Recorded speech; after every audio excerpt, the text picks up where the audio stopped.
En Belgique, les crypto-monnaies semblent définitivement ne plus être un truc de geek ou réservé à quelques personnes sur un forum sur internet. On en parle en famille, on en parle au boulot, entre amis, même dans les salles de classe, dans les universités, il y a des conférences et des choses comme ça là-dessus. Et on en parle même maintenant dans les banques, si tu as vu ma vidéo sur Bolero qui propose des crypto-monnaies. Ça, c'est du nouveau, puisque c'est quand même un signe d'adoption assez important, je trouve, du point de vue d'un investisseur belge. Uniquement ici, je parle, puisque les autres pays, ils font à leur manière également. Mais tout cela arrive dans une coïncidence assez compliquée puisqu'on est en plein crack des crypto-monnaies. Tout s'est cassé la figure, divisé presque par deux depuis octobre 2025. Est-ce que c'est la fin des cryptos? Est-ce qu'on va juste vivre un nouvel hiver crypto et que ça va remonter après? J'ai vu plein de choses passer sur les réseaux sociaux. On va en discuter ici du point de vue de l'investisseur belge. Et je t'avoue que personnellement, j'en ai connu plusieurs des cracks comme ça crypto et c'est globalement toujours le même schéma. C'est au moment où on est le plus euphorique, au moment où on atteint des sommets les plus élevés, que tout le monde dit que c'est génial, que ça se casse la figure. Et là, sur les journaux, tu vois toujours les mêmes personnes qui arrivent et qui vont, les mêmes genres de personnes qui vont sur les plateaux dire voilà, c'était une arnaque depuis le début, c'était quelque chose à jeter depuis le début, ça n'aurait jamais marché et ça va aller tout droit vers zéro. Ça, tu les vois. Et puis de l'autre côté, tu vois les autres qui te disent bah non, c'est normal, il y avait eu le halving à l'époque, il y a eu ci, et puis maintenant, c'est un cycle, tu vois, il t'explique que par A plus B c'est normal, mais en vérité, personne n'en sait rien. Moi non plus, mais je vais quand même essayer de te donner quelques éléments de réponse dans cette vidéo. Avant ça, un petit disclaimer. Aucun conseil en investissement, aucune recommandation d'acheter, de vendre ou de faire quoi que ce soit ici avec des crypto-monnaies, n'est-ce pas? On analyse tout ça d'un point de vue purement éducatif et théorique. Les performances passées ne présagent pas des performances futures. Investir comporte des risques de perte en capital. Pourquoi est-ce qu'on parle d'hiver crypto? Parce que les prix baissent fortement, parfois pendant longtemps. Et ça, encore une fois, je l'ai vécu plusieurs fois. La confiance se fissure, tu ne sais plus sur quel pied danser. Je l'ai dit, certains te confortent dans tes idées. Et le problème de nos jours, c'est qu'avec les réseaux sociaux, si tu vas un peu trop sur TikTok comme moi, c'est qu'on t'abreuve de ce que tu penses et on te pousse dans cette direction. Dans le sens où je regardais quelques vidéos qui expliquaient comme quoi c'est la fin des cryptos et je fais ah punaise c'est chaud et tout. Mais tu vois les gars ils jouent un peu sur l'aspect peur et je regarde ça et puis après ça m'emmène sur une autre vidéo d'un mec qui dit la même chose et puis d'un mec qui dit la même chose et un autre mec qui dit la même chose. Pourquoi? Parce que l'algorithme il te montre des choses en rapport avec ce que tu as regardé. Donc si tu regardes des vidéos de petits chats qui sont trop mignons, eh bien il va te proposer d'autres vidéos de petits chats trop mignons. Et bien le truc c'est que si tu regardes des vidéos qui t'expliquent que c'est le crack des crypto-monnaies, c'est la fin et tout ça machin avec ces mots-clés là, il va t'en proposer plein. Et donc tu t'enfermes dans une spirale et dans une bulle où tu n'arrêtes pas de voir ces vidéos-là. Et j'en ai vu comme ça 4, 5, 6, 7 passer et je commençais à psychoter, à me dire, bah ouais, en fait, moi je dois tout vendre, c'est vraiment la fin là, tu vois, par A plus B. Et quand je me suis intéressé à l'autre côté, ben, je me suis rendu compte qu'il y avait beaucoup de personnes qui avaient des contre-arguments et qui disaient, ben non, c'est peut-être pas la fin. Ça, évidemment, je te laisse en juger. Moi, mon job, c'est d'essayer d'être toujours un petit peu plus neutre, tu vois, assez critique. Je n'essaye pas vraiment d'influencer les gens, d'accord? Je suis plutôt vulgarisateur de contenu et j'essaie d'être pédagogique et ici de donner des éléments pour que j'ai découvert et des éléments qui sont contre et tu te fais ta propre idée.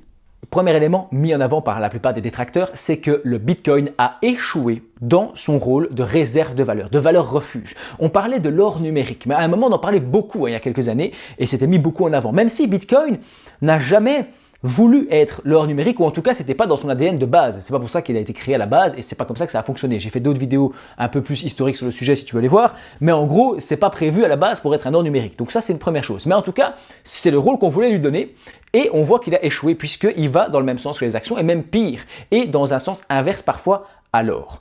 Donc les détracteurs disent Bitcoin ne se comporte pas comme une couverture contre le risque, mais comme un actif risqué pur. Deuxièmement, ils disent pas de cash flow, pas d'activité économique. Ça veut dire qu'une action, elle peut verser des dividendes, elle peut te mettre des revenus, il peut y avoir dans un système d'ETF une capitalisation de ces dividendes qui vont faire remonter, etc. Une obligation peut payer un coupon, un immeuble, ben, tu peux en profiter ou il peut générer des loyers. Un Bitcoin, ben, c'est comme de l'or en fait, ne produit rien. La valeur dépend essentiellement de ce que les autres sont prêts à payer. Et donc ça, c'est un élément qu'ils mettent en avant les détracteurs du Bitcoin. Par contre, je viens de le faire presque inconsciemment, mais on peut opposer ça à l'or aussi et dire que l'or, pareil, tu as un lingot d'or, bah ouais, ça produit pas de richesse, ça produit pas de dividendes, il n'y a pas plus d'ouvriers, ou il n'y a pas un business derrière ou je sais pas quoi, et donc c'est un peu la même chose. T'as compris. Troisième argument mis en avant, c'est la corrélation avec les marchés risqués dans le sens où quand tout se casse la figure, Bitcoin il plonge avec et souvent il plonge même encore plus profond. Donc la liquidité, les taux d'intérêt, tout ça impacte forcément. Quand l'argent devient cher et que les taux montent, la prise de risque baisse et le Bitcoin a tendance à souffrir. Quatrième argument des détracteurs du Bitcoin, c'est les bull markets attirent les touristes. et les effets de levier. Ça veut dire qu'ils achètent une position et ils vont mettre un multiplicateur pour permettre de gagner beaucoup plus. Par exemple, tu mets un multiplicateur x2, donc si tu as mis 100 € et que tu fais x2, ben en fait tu fais encore multiplier ta mise. Je ne sais pas si c'est très clair, et l'inverse fonctionne aussi. C'est comme ça que tu te retrouves un petit peu ruiné. Et donc il y a beaucoup de personnes qui se sont retrouvées ici un peu cassées dans leur euphorie, et les gens surutilisent ces fameux effets de levier, font du trading. Il y a aussi beaucoup de touristes, je viens de le dire, qui débarquent de nulle part et qui viennent tester un peu ça et puis qui se prennent une claque dans la figure.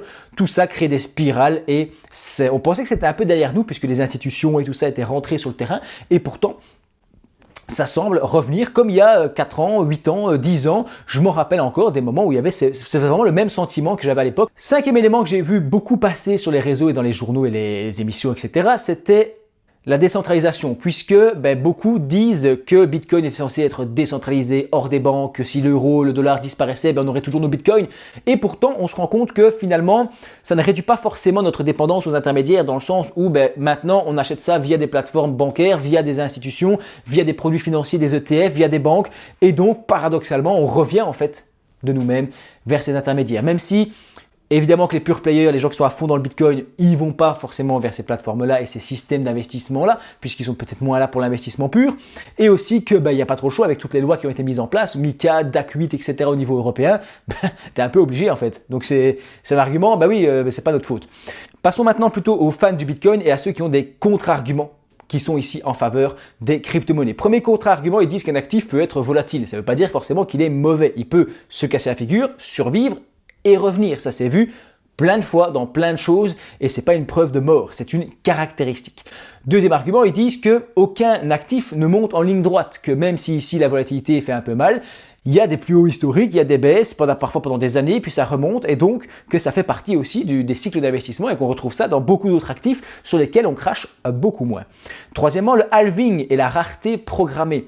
Tous les 4 ans, tu le sais, la production, le minage de Bitcoin et tout ça est divisé par 2. Et donc, on en trouve de moins en moins et c'est de plus en plus cher à aller chercher. Les pro-crypto vont me haïr parce que c'est la pire explication, mais c'est en très très très gros. Et ils expliquent que ça va renforcer cette idée de rareté, même si maintenant, comme il y en a beaucoup moins qui sont libérés à chaque fois, à chaque halving, ça crée aussi une rareté toute relative.